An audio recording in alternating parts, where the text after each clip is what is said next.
27వ అధ్యాయం, మత్తయి సువార్త 27వ అధ్యాయం 17వ వచనం నుంచి 26వ వచనం వరకు చదువుకుందాం. సువార్త 27వ అధ్యాయం 17వ వచనం నుంచి 26వ వచనం వరకు చదువుకుందాం. కాబట్టి జనులు కూడి వచ్చినప్పుడు పిలాతు, నేనెవరిని విడుదల చేయవాలని మీరు కోరుచున్నారు? బరబ్బనా లేక క్రీస్తనబడిన యేసునా అని వారిని అడిగాను. ఎలాగనగా వారు అసూయ చేత ఆయనను అప్పగించురని అతడు ఎరిగి ఉండెను. అతడు న్యాయపీఠం మీద కూర్చుండి ఉన్నప్పుడు అతని భార్య, నీవు ఆ నీతిమంతుని జోలికి పోవద్దు, ఈ ప్రొద్దు ఆయనను గూర్చి అతని యొద్దకు వర్తమానం పంపెను. ప్రధాన యాజకులను పెద్దలను బరబ్బను విడిపించమని అడుగుటకును యేసును సంవారించుటకును జన సమూహములను ప్రేరేపించిరి. అధిపతి, ఈ ఇద్దరిలో నేను ఎవరిని విడుదల చేయవలనని మీరు కోరుచున్నారని వారిని అడగగా వారు బరబ్బనే అనిరి. అందుకు పిలాతు, అలాగైతే క్రీస్తనబడిన యేసును ఏమి చేతునని వారిని అడగగా సిలువ వేయమని అందరూ చెప్పిరి. అధిపతి, ఎందుకు ఇతడు ఏ దుష్కార్యము చేసినని అడగగా వారు సిలువ వేయమని మరి ఎక్కువగా కేకలు వేసిరి. పిలాతు అల్లరి ఎక్కువగుచున్నదే గాని తన వలన ప్రయోజనమేమీ లేదని గ్రహించి నీళ్లు తీసుకొని జనసమూహం ఎదుట చేతులు కడుక్కొని, ఈ నీతిమంతుని రక్తంను గూర్చి నేను నిరపరాధిని, మీరే చూచుకొనుడని చెప్పాను. అందుకు ప్రజలందరూ, వాని రక్తము మా మీదను మా పిల్లల మీదను ఉండుగాకనిరి. అప్పుడతడు వారు కోరినట్టు బరబ్బను వారికి విడుదల చేసి యేసును కొరడాలతో కొట్టించి సిలువ వేయను అప్పగించెను. చదువుబడిన వాక్యము దేవుడు మన వెనికిలో దీవించి ఆశీర్వదించునుగాక. దేవునికి స్తోత్రములు, దేవుని నామానికి మహిమ కలుగునుగాక. ప్రేమిన దేవుని సంగమా, దేవుని బిడ్డలారా, చదువుకున్నటువంటి వాక్య భాగము కొన్ని నిమిషాలు మనం ధ్యానించుకుందాం. పరిశుద్ధ గ్రంథం బైబిల్లో మనము చదువుకున్నటువంటి వాక్య భాగాన్ని చూసినట్లయితే, పరిశీలన చేసినట్లయితే, పొంతి పిలాతు, ప్రేమిన దేవుని సంగమా, దేవుని బిడ్డలారా, పొంతి పిలాతు న్యాయపీఠం మీద కూర్చుండి ఉండినప్పుడు జనులందరూ పిలాతు దగ్గరికి కూడి వచ్చారు. అప్పటికే జనులు ప్రధాన యాజకుల చేత పెద్దల చేత వాళ్ళు ప్రేరేపింపబడ్డారు. ఏమని? మీకు పిలాతు అడిగినప్పుడు బరబ్బ కావాలనా క్రీస్తు కావాలనా అని మిమ్మల్ని అడిగితే మీరేం చెప్పాలి?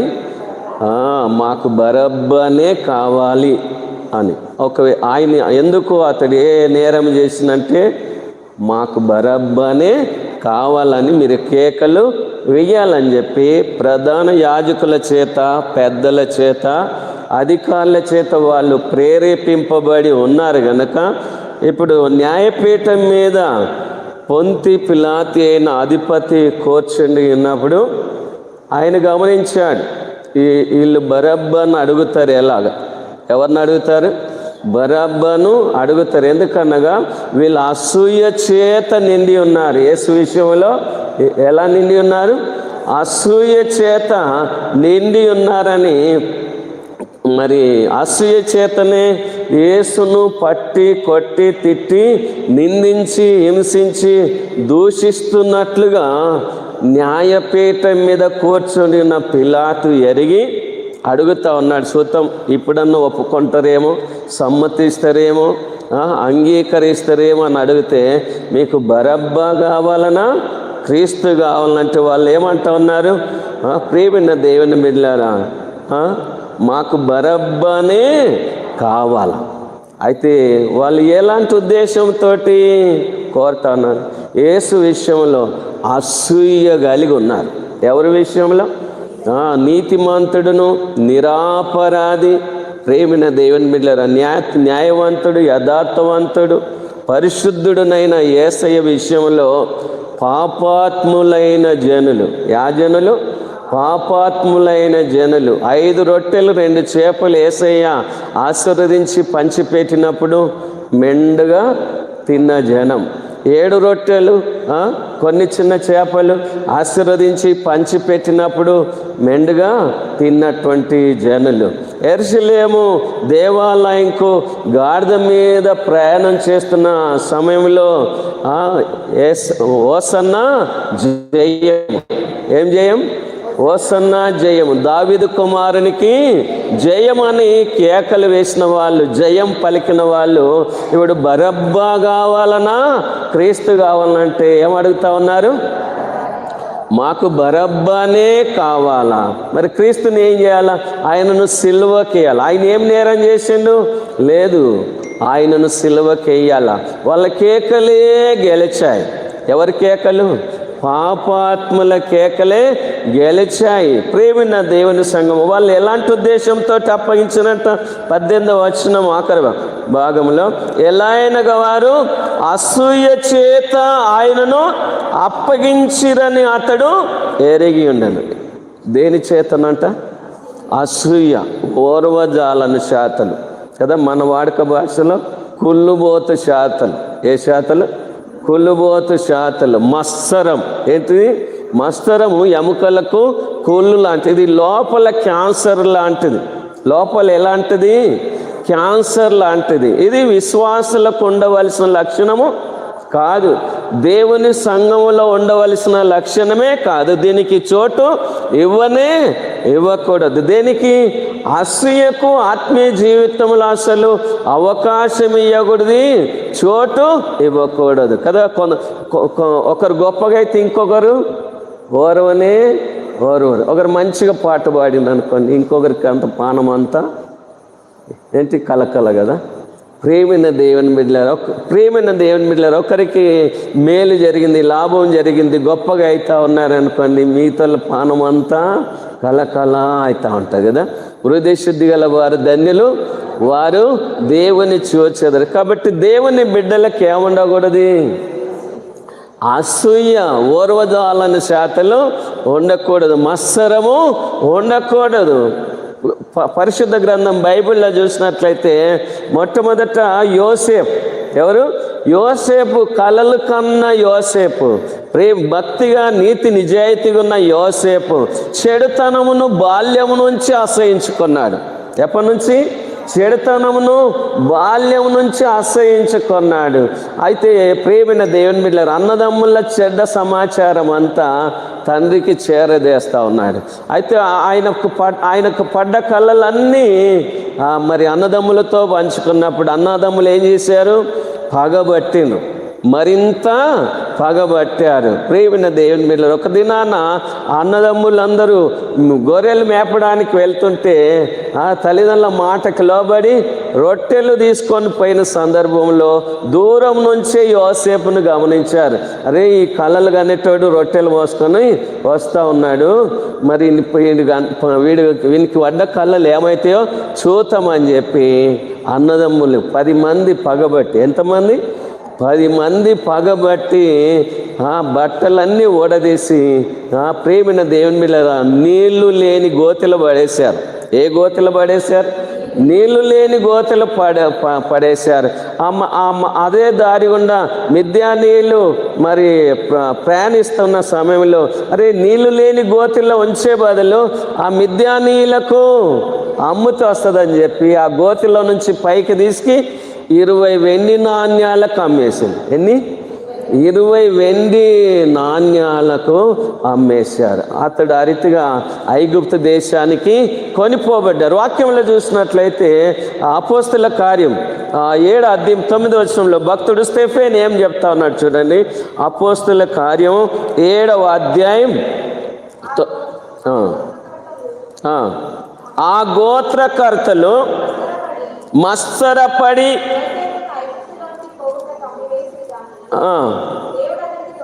చూడండి, ఆ గోత్రకర్తలు మత్సరపడి అసూయపడి ఓర్వలేక యోసేపును ఐగుప్తులోనికి పోవుటకు అమ్మివేసిరి గాని దేవుడు అతనికి తోడయుండి అతని శ్రమలన్నిటిలో నుండి తప్పించాడు. యోసేపు యొక్క నీతి నిజాయితీని అన్నదమ్ములు ఓర్వలేకపోయారు కదా. ఒకరు కారు తెస్తే ఇంకొకరికి ఏం కడుపు నొప్పి కదా. ఒకరు ఏం చేస్తే కారు తెస్తే ఇంకొకరికి ఏంటి కడుపు నొప్పి. ప్రియమైన దేవుని బిడ్డలారా, ఈ రీతిగా ఈ ఓర్వజాల అనుశాతలు, అసూయ, మత్సరము, ఈ కుళ్ళు ఇది ఒక పెద్ద భయంకరమైన వ్యాధి. నేటి దినాల్లో విశ్వాసుల మధ్యలో చాలా ఈ క్యాన్సర్ రోగం విస్తరిస్తూ ఉంది. ఎవరి మధ్యలో? విశ్వాసుల మధ్యలో ఉండకూడని వ్యాధి, కానీ ఎక్కువగా స్ప్రెడ్ అవుతూ ఉన్నది. విశ్వాసుల మధ్యలో ఉండకూడని వ్యాధి నేటి క్రైస్తవ సంఘములో కూడా ఉండకూడని వ్యాధి. ఏ వ్యాధి ఇది? ఉండకూడని వ్యాధి. ఒకరు మంచిగా ప్రసంగం చేసింది అనుకోండి, మిగతాలు ఊరుకుంటారా? ప్రేమైన దేవుని బిడ్డలు ఏదన్నా ఒక పుల్ల పెడతా ఉంటాడు. ఇక్కడ యోసేపు విషయంలో ఆ అన్నదమ్ములే మత్సరపడి అసూయపడి యోసేపును ఎన్ని నాణ్యాలకు 20 వెండి నాణ్యాలకు అమ్మి వేశారు. ఈ అసూయ అనే కుట్ర నుంచి, ఈ భయంకరమైన వ్యాధి నుంచి బయటపడాలంటే ఎవరు తోడుండాలి? దేవుడే తోడుండాలి. లేకపోతే అసూయ ఎవరికైతే అసూయ ఉంటుందో వాళ్ళు నలిసి పిప్పి చేసి పడేస్తారు. నలిసి ఏం చేసేస్తారు? పిప్పి చేసి పడేస్తుంటారు. కాబట్టి దేవుని సహాయం కొరకు, ఎవరి సహాయం కొరకు? దేవుని సహాయం కొరకు మనం ఎవరి తట్టు చూడాలి? దేవుని తట్టు చూడాలా. ఎలా?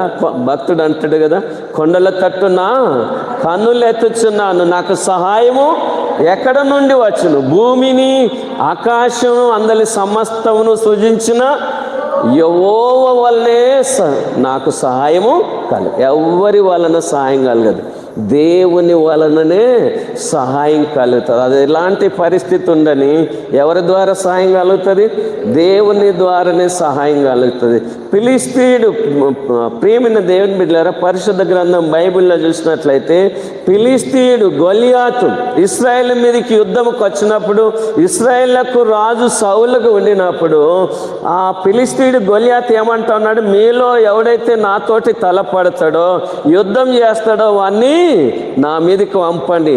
వాడు నన్ను ఓడగొడితే మేమంతా మీకు లోబడతాం, నేను వాడిని ఓడగొడితే మీరందరూ మాకు లోబడాలని చెప్పి 40 రోజుల వరకు ఆగుపడతాయి. ఎన్ని రోజుల దాకా? 40 రోజుల వరకు ఆగుపడుతూ వచ్చాడు. ఆ రీతిగా సవాల్ చేస్తూ వచ్చాడు. కానీ ఇశ్రాయేలీల లోపల గొలియాతు మీదకి యుద్ధం పోవడానికి ఎవ్వరు ధైర్యము చెయ్యలేదు. సౌలు రాజు కూడా, ఇశ్రాయేలుకు రాజు గుండి కూడా ధైర్యము చేయలేకపోయాడు. అయితే రొట్టెలు మోసుకొని పోయిన దావీదు గొలియాతు సవాలును ఎదుర్కోవడానికి, ఎవరి సవాలు? గొలియాతు సవాలును ఎదుర్కోవడానికి సిద్ధపడ్డాడు. ఈ సున్నతి లేని ఫిలిష్తీయుడు జీవము గల దేవుని సైన్యమును తిరస్కరించుటకు ఎంతటి వాడు, వాని దినాన చీల్చి పడేస్తానని ధైర్యం చేశాడు. ప్రేమిన దేవుని బిడ్డలారా, ఎలాగో యుద్ధంలో దావీదు ఏం పొందిండు? జయం పొందిండు కదా. అంతకుముందు మరి గొలియాతు మీదకి యుద్ధం పోయి జయం పొందడానికి ఎవరు ధైర్యం చేయలేదు, తెగించలేదు, సాహసము చేయలేదు. కానీ దావీదు చిన్నవాడైనప్పటికీ గొలియాతు మీదకి యుద్ధం పోయి జయం పొందిన ఆ ఫిలిష్తీయుని హతమార్చిండు. ఇప్పుడు స్త్రీలందరూ ఏం చేశారు? నజరేతు పట్టణాన వాళ్ళు ఏం పాడిండు? దావీదుకు 10,000 కొలది, సౌలుకు 1,000 కొలదని చెప్పి ప్రతిగానాలు చేస్తూ సంబరాలు చేస్తుంటే, ఇప్పుడు సౌలు పానం అంతా ఎవరి పానం? సౌలు పానం. సౌలుకు కడుపు నొప్పి లేచింది. నేను ఇశ్రాయేలుకు రాజును, దావీదుకు 10,000 కొలది, నాకు 1,000 కొలదా అని చెప్పి ఆనాటి నుంచి సౌలు దావీదుని ఎలా చూశాడు? విషపు చూపు చూశాడు. ఎన్నోసార్లు దావీదును సౌలు చంపాలని ప్రయత్నం చేశాడు. కానీ దావీదుని ఎవరు కాపాడాను? దేవుడే కాపాడి. ఆ సౌలు యొక్క ఈర్ష్య నుంచి, సౌలు యొక్క అసూయ బారి నుంచి దావీదుని ఎవరు కాపాడారు? దేవుడే కాపాడిండు. ప్రేమైన దేవుని బిడ్డలారా, బబులోను సామ్రాజ్యంలో భక్తుడు దానియేలు ఎంతో నీతిమంతుడు, న్యాయవంతుడు, భక్తిపరుడు, యథార్థవంతుడు, నమ్మకమైన వాడు, బుద్ధి జ్ఞానములు కలిగిన వాడు, గొప్ప ప్రార్థన వీరుడు. ఏ ప్రార్థన వీరుడు? గొప్ప ప్రార్థన వీరుడు, విశ్వాస వీరుడు, పరిశుద్ధుడు, నీతి నిజాయితీగా ఉన్నవాడు. బబులోను సంస్థానంలోనే దానియేలు లాంటివాడు ఒక్కడు లేడు. ఆయన నీతిని ఓర్వలేక, ఆయన భక్తిని ఓర్వలేక, ఆయన నమ్మకత్వాన్ని ఓర్వలేక తోటి ఉద్యోగస్తులు ఏం చేశారు? దాదాపుగా 120 మంది. ఎంతమంది? 120 మంది అందరు ఆలోచన చేసి అన్ని ప్రమోషన్లన్నీ దానియేలే కొడతా ఉన్నాడు. అన్ని ప్రమోషన్లన్నీ ఎవరు కొడతా ఉన్నారు? దానియేలే కొడతారు. వాక్యం ఏం చెప్తుందంటే, దానియేలు బబులోను సంస్థానంలో జ్ఞానవంతులందరికంటే గొప్పవాడు, అతి శ్రేష్టమైన జ్ఞానంతో నిండినవాడు. అయితే ఆయన జ్ఞానమును, ఆయన నీతిని ఓర్వలేక ఈయనని ఎక్కడ తప్పు పట్టలేకపోతా ఉన్నాం.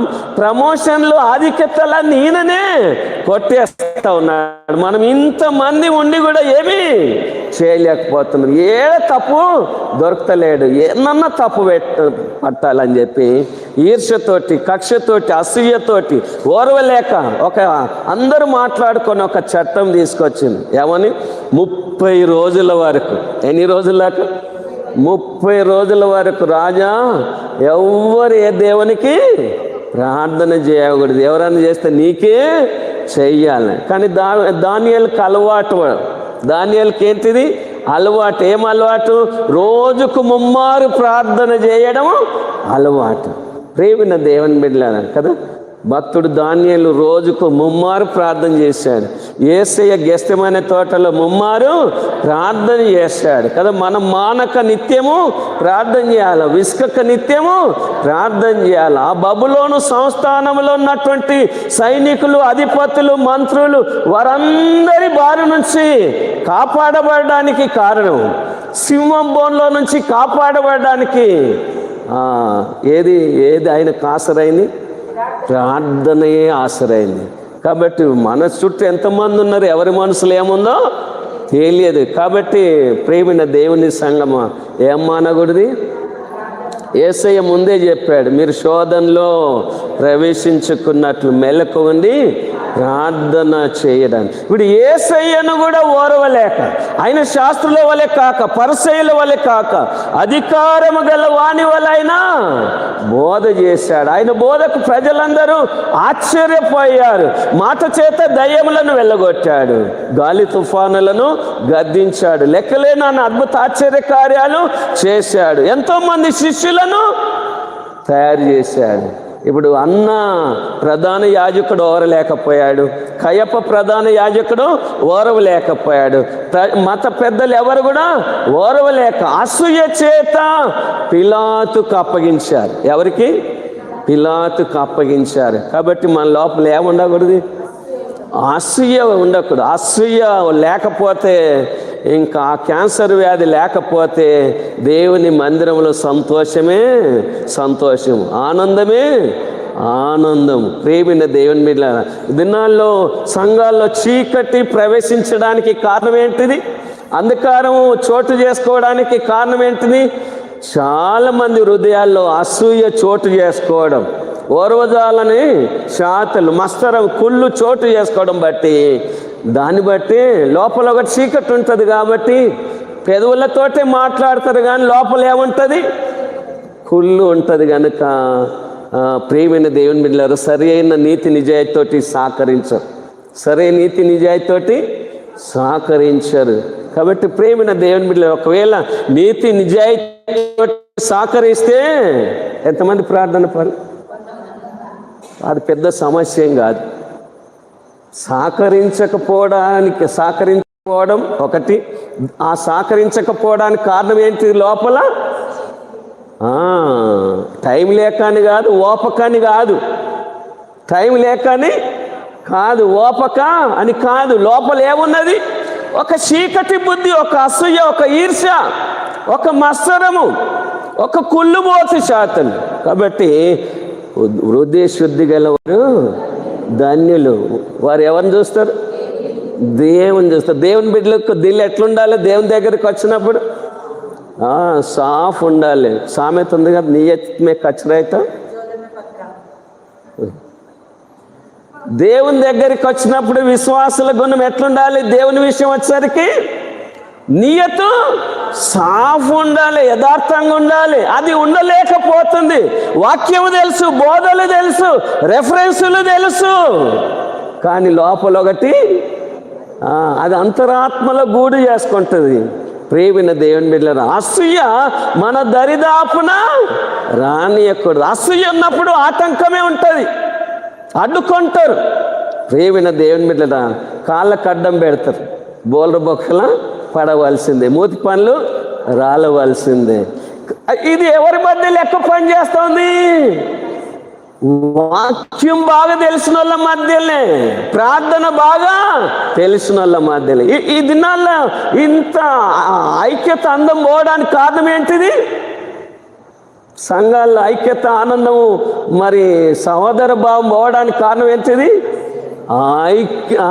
అసూయ అన్నమాట. కాబట్టి అసూయ పోవాల. ఈ క్యాన్సర్ వ్యాధి పోవాల. అది పోయిందనుకోండి, ఈ సంఘమే పట్టజాలనంత విస్తారమైన ఆత్మలతోటి. ఏ సంఘం? న్యూ మెథడిస్ట్ చర్చ్ మేకవనంపల్లి సంఘము విస్తారమైన ఆత్మలతోటి. ఏ సైనికులు అన్నాను నేను? సిలువ సైనికులు అన్నాను. ఏ సైనికులు? సిలువ సైనికులు అన్నాను. భక్తులారా స్మరించడం అనే పాటలో లెక్కకు మించిన ఆత్మలను తెచ్చే ఏమనుంది చరణం? లెక్కకు మించిన ఆత్మలను తెచ్చే జీవనదిని ప్రవహింపజేసే అనే చరణం ఉంటుంది. ప్రేమిన దేవుని బిడ్డలారా, జీవనది ప్రవహిస్తుంది, లెక్కకు మించిన ఆత్మలు వస్తాయి. ఈ దేవుని మందిరము సమస్త జనులకు ప్రార్థన మందిరముగా మలచబడుతుంది. అందమే అందం, సౌందర్యమే సౌందర్యం. కాబట్టి లోపల ఏం తక్కువ కావాలి? ఇప్పుడు ఆ క్యాన్సర్ వ్యాధి తక్కువ కావాలి. దీనికి ట్యాబ్లెట్ వేసుకొని తక్కువ చేసుకోవడం. ఆ ట్యాబ్లెట్ ఏంటిది? వాక్యం. ప్రేమిన దేవుని బిడ్డలు అన్నిటి అంతం సమీపించినదిగా. కాబట్టి వాక్యం వినువారు, చదువారు దాని ప్రకారం, దేని ప్రకారం? వాక్య ప్రకారం నడుచుకున్నవారు, వాక్యము గైకొన్నవారు మరీ వినువారు ధన్యులు కాదు, చదువువారు ధన్యులు కాదు. అయ్యో ఇది నా కోసమే, నా ఆత్మీయ ఎదుగుదల కోసం, నా ఆత్మీయ స్వస్థత కోసం అని చెప్పి రియలైజ్ అయ్యి వాక్యం వెలుగులో నడుచుకుంటే అసలు ఈ క్యాన్సర్ వ్యాధి ఉండదు. అప్పుడు చెప్పవచ్చు 133వ కీర్తన ఏమని? సహోదరుల ఐక్యత కలిగి నివసించుట ఎంతో మేలు, ఎంతో మారము, ఎంతో సౌందర్యము. అక్కడ శాశ్వత జీవం ఉంటుందంట, అక్కడ దేవుని ఆశీర్వాదము ఉంటుందంట. ప్రేమిన దేవుని బిడ్డలారా, వాక్యం సత్యం. ఏది సత్యం? వాక్యము సత్యము. భూమి ఆకాశము గతించిన దేవుని మాటలు గతించవు. కాబట్టి దేవుని బిడ్డలారా, మన మధ్యలో నేను అంటాను ఇంకొక మాట, నిజంగా ఈ సంఘం అభివృద్ధి చెందాలని. ఏది? న్యూ మెథడిస్ట్ చర్చ్ మేకవనంపల్లి సంఘము అభివృద్ధి చెందాలని మీ లోపల ఉందనుకోండి, నిజంగా అంతరాత్మలో ఇది చోటు చేసుకున్నది అనుకోండి, అసూయకు తావుండదు. సంఘము తక్కువ టైంలో ఎక్కువ, ఏ టైంలో? తక్కువ టైంలో ఎక్కువ ఆశీర్వదింపబడుతుంది, దీవింపబడుతుంది, అభివృద్ధి చెందుతుంది, విస్తరిస్తుంది, గొప్ప పరిచర్య జరుగుతుంది. కాబట్టి మన లోపల ఏం పోవాలా? అసూయ వాళ్ళు. ఇప్పుడు వీళ్ళు అసూయతోటి ఎవరిని పట్టించారు? యేసయ్య పరిశుద్ధ నీతిమంతుణ్ణి పట్టించారు. ప్రేమిన దేవుని బిడ్డలారా, అయితే ఏం జరిగిందో చూద్దాం. ప్రేమిన దేవుని సంఘం 17 కాబట్టి జనులు కూడి వచ్చినప్పుడు పిలాతు, నేనెవరిని విడుదల చేయవలనని మీరు కోరుచున్నారు? బరబ్బనా లేక క్రీస్తనబడిన యేసునా అని వారిని అడిగాను. ఎలాగనగా వారు అసూయ చేత ఆయనను, ఇది దేవుని బిడ్డలకు అసలు ఇది కుదరదు. ఏది? అసూయ. ఒకవేళ మన లోపల అసూయ ఉంటే మనము ఆత్మానుసారులము కానీ కాము. ఎలాంటి వాళ్ళము? శరీరానుసారులం అంట. చూడండి, 1 కొరింథీయులకు రాసిన పత్రిక 3వ అధ్యాయం 2వ వచనం. 1 కొరింథీయులకు రాసిన పత్రిక 3వ అధ్యాయం 2వ వచనం. తీసుకున్న తొందర చదువు. అప్పటిలో ఎవరన్నా ఒకరు గట్టిగా చదవండి. అప్పటిలో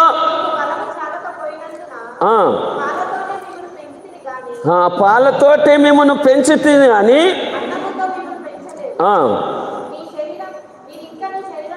3వ వచనం. మీలో అసూయయు కలహమును ఉండగా మీరు శరీర సంబంధులై మనుష్య రీతిగా నడుచుకుని వారు. ఇక మీరు భౌతికంగా టీక్ టాక్లాగా అనిపిస్తుండొచ్చు, కానీ ఆత్మీయంగా మాత్రం టీక్ టాక్లా కనిపించారు. ఇంకొక మాట చదువుకోండి. గలతీలకు రాసిన పత్రిక 5వ అధ్యాయం 26వ వచనం. గలతీలకు రాసిన పత్రిక 5వ అధ్యాయం 26వ వచనం. ఒకరినొకరము వివాదమునకు రేపకయు ఒకరి అందొకరము ఏం పడకూడదు, అసూయ పడకయు వృధాగా అతిశయ పడకయు ఉందాము. ఇంకొక మాట చూసుకుందాం తొందరగా. రోమపత్రిక 13వ అధ్యాయం 13వ వచనం. రోమపత్రిక 13వ అధ్యాయం 13వ వచనం. 13వ అధ్యాయం 13వ వచనం. అల్లరితో కూడిన ఆటపాటలైనను మత్తైనను లేకయు కామ విలాసములైనను పోకిరి చేస్తులైనను లేకయు కలహమైనను మత్సరమైనను లేకయు. ఏం లేక? మత్సరమైనను లేకయు పగటి యందు నడుచుకున్నట్టు మర్యాదగా నడుచుకుందాం, క్రమంగా నడుచుకుందాం, నీతిగా జీవిస్తాం, నిజాయితీగా ముందుకు కొనసాగదాం. ఒకవేళ అసూయతోటే నీవు దేవుని సంఘం కడ్డుబండగా ఉన్నావు అనుకో, బుద్ధిని ఏమిటితో చేస్తారంట? బుద్ధిని ఏమిటితో చేస్తారు? చదువు, ఆ మాట చదివి ముగించుకుందాం. యోబు గ్రంథము 5వ అధ్యాయం. యోబు గ్రంథము 5వ అధ్యాయం. యోబు గ్రంథం 5వ అధ్యాయం 2వ వచనం. దౌర్భాగ్యమును గూర్చి ఏడ్చుట వలన మూఢులు నశించెదరు, బుద్ధి లేని వారు ఏమిటితో చేస్తారు? కాబట్టి ఒకవేళ మన దగ్గర అసూయ ఉందనుకోండి, మనం ఎలాంటి వాళ్ళము? బుద్ధి లేని వాళ్ళం. బుద్ధిహీనులు ఏమిటితో చేస్తారు? కుమిలి కుమిలి కుమిలి ఓర్వక కడుపు నొప్పి ఎక్కువై క్యాన్సర్ పెరిగిపోయి అలాగే గుండె వాళ్ళకి చేస్తారు. తెచ్చింది ఏమీ లేదు, తీసుకుపోయేది ఏమి లేదు. మనం ఈ లోకంలోనికి ఏమీ తేలేదు, ఈ లోకంలో నుంచి మనం ఏమీ తీసుకొని పోలేం గనక అసూయను పక్కకు పెట్టి ప్రేమైన దేవుని బిడ్డల సంతుష్టి సహితమైన దైవ భక్తి కలిగి జీవిద్దాం. దేవుడి కొన్ని మాటలు దీవించి ఆశీర్వదించింది కాక. ఎవరైనా ఒకరు ప్రార్థనలోనికి నడిపించండి. ఎవరైనా ఒకరు ప్రార్థనలోనికి నడిపించండి.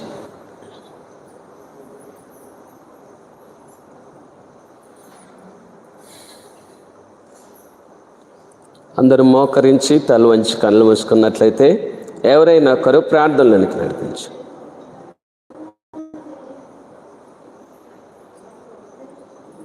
ధైర్యం ఉన్న వాళ్ళు ఎవరన్నా ఒకరు, ఆసక్తి ఉన్నవాళ్ళు, ప్రేరేపణ ఉన్నవాళ్ళు, చేయగలిగిన వాళ్ళు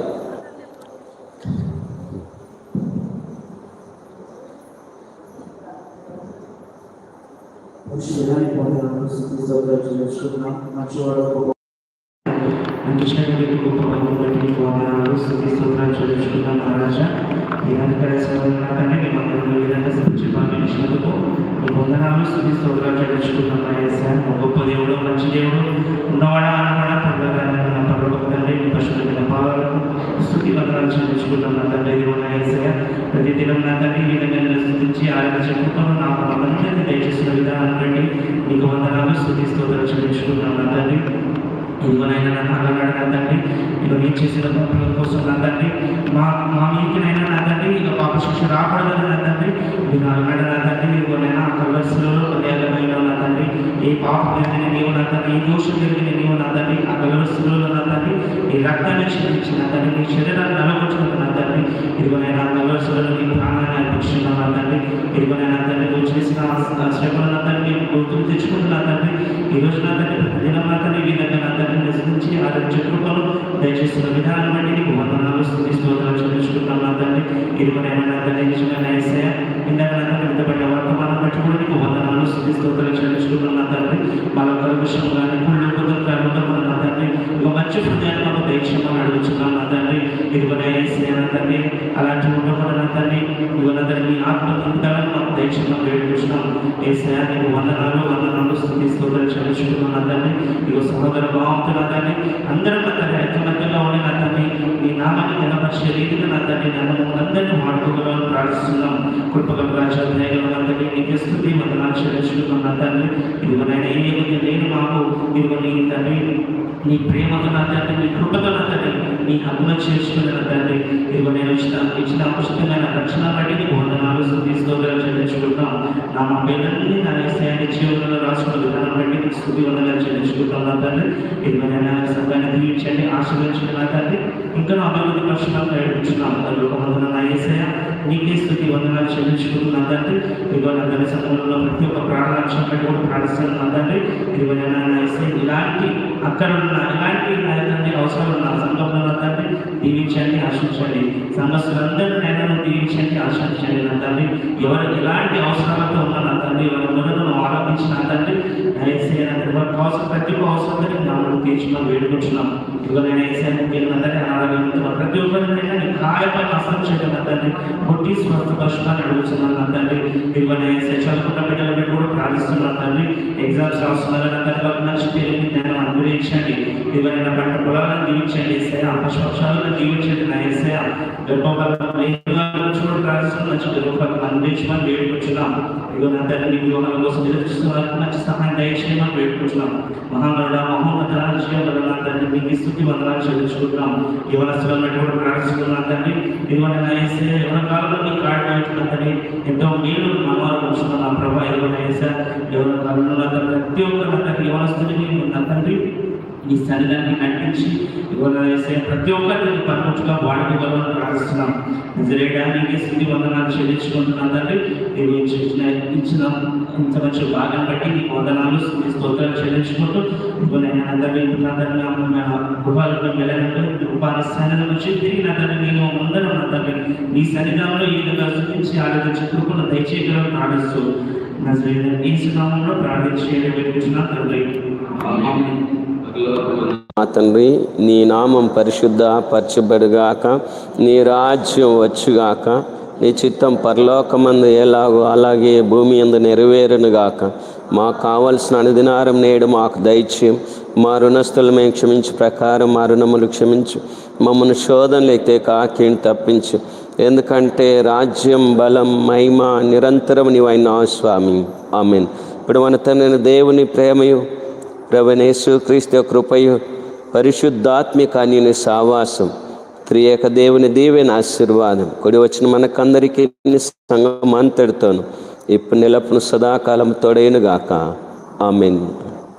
అందరికి వందనాలు. Praise lord.